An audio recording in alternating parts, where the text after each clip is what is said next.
All right, let's get right into it. Today, we're going to unpack a really powerful idea from an essay by Andres Dobos. It's all about how AI personalization is doing a lot more than just curating our feeds. It's actually changing who we are. We're going to explore what he calls the Hall of Infinite Mirrors. And boom, this quote, it just nails it, right? It perfectly captures this huge shift that's happened. We went from using a tool to see ourselves more clearly to living inside a system that decides what we see, and in doing so, decides who we are. We all had this grand vision for the internet. It was going to be this amazing global town square, a place for everyone to connect. But what we've ended up with is, well, something very different. It's less of a shared world and more like a collection of trillions of tiny private funhouses, each one perfectly designed for an audience of one. So, how did we even get here? Let's start by looking at the appeal. I mean, what's so powerful about a world built just for you? This is the engine driving the whole thing. AI personalization isn't just about, seeing ads for sneakers you just looked at. No, it goes way deeper than that. This is a system that's constantly learning, studying the rhythm of your mind, your hopes, your fears, your curiosity. It's building a digital model of your psyche to create a reflection of you that is so perfect, so compelling, that you literally can't look away. Now look, let's be fair. This whole personalization thing, it's not all doom and gloom. Not at all. The essay makes it clear there are some real upsides. It helps niche artists find their audience, it gives a voice to people who were once on the margins, and it can even help preserve culture. In a way, it saves us from the tyranny of the mainstream. But there's always a but, isn't there? That incredible power comes with a hidden cost. So let's pull back the curtain and take a look at the machine itself to see how this perfect reflection actually gets built. It all comes down to a really simple but crazy powerful feedback loop. Every tiny thing you do online, a click, a like, even just pausing on a video for an extra second, that's a signal. The machine gobbles up these signals, refines its model of you, and makes the reflection even sharper. And the end result? Your world gets smaller and smaller, locking you into this tight circle of stuff you already know and believe. And this right here is the absolute key to understanding the whole system. The algorithm has no moral compass. It doesn't care about truth or what's good for you or what's good for society. Its only job, the only thing it's programmed to do, is to keep your attention. It's optimizing for one thing: engagement. So you end up with this massive gap between the dream and what we're actually living. We wanted billions of minds in one big conversation. Instead, we got a trillion separate monologues.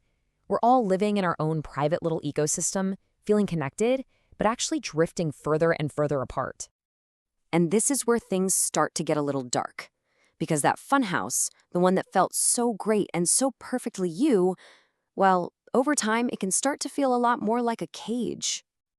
If you kind of step back and look at history, you see something really interesting.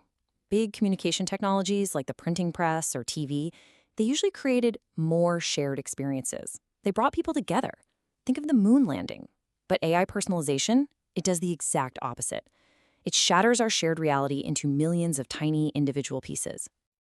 And the fallout from this is, well, it's huge. The very idea of a public mind just kind of evaporates. We stop bumping into the stranger, the person with different views, different life experiences. And when that happens, even simple words like truth or fact start to lose their shared meaning. We end up in this weird state of mass-produced loneliness, where everyone's the star of their own show, but they're completely alone. And here's the really clever, kind of scary part. It doesn't feel like you're being controlled at all. It feels like you have total freedom. The algorithm is just so good at predicting what you'll like that it presents you with a stream of choices you were already going to make anyway. It's a perfect illusion of free will. And that's the whole journey right there. It all starts with something that seems genuinely helpful, a better movie recommendation, a more useful search result. But that convenience, over time, becomes a system of captivity designed to hold you in place indefinitely. Okay, so that sounds pretty grim, I know. But the story doesn't end there. It's not all hopeless. The essay offers a way forward, a path to reclaim our focus and our freedom from the funhouse. This is the big question, isn't it? If we're all stuck inside our own personal mirrors, how do we break free? How do we actually stop the feedback loop? The answer proposed is that we need to become interpreters. This isn't about smashing your phone or logging off forever.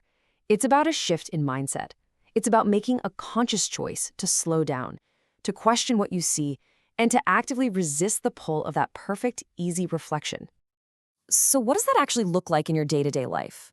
Well, it's about these small acts of rebellion. It means choosing to read an article instead of just reacting to the headline. It means asking yourself, okay, why am I seeing this? What's the motive here? It means intentionally seeking out different points of view, even the ones that make you uncomfortable.